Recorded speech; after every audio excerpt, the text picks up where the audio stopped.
പരമഭക്തനായ പ്രഹ്ലാദനെ രക്ഷിക്കാൻ നാരായണന്റെ നരസിംഹാവതാരം. തീഗോളങ്ങൾ തോക്കുന്ന നേത്രങ്ങൾ, സുവർണ സടാകേശരം, മരണത്തോട് കളിക്കുന്ന ദംഷ്ട്രകൾ, ഇന്ദ്രന്റെ വജ്രായുധം തോൽക്കുന്ന ഖരനഖനികരം, തേറ്റ തോൽക്കുന്ന പല്ലുകൾ. ആ അട്ടഹാസത്തിൽ 8 ദിക്കുകളും കിടുകിടാ വിറച്ചു.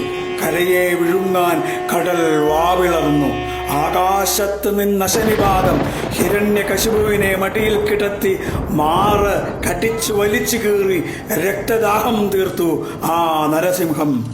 ദേവന്മാരും അസുരന്മാരും ഗന്ധർവന്മാരും കിടുകിട വിറച്ചു.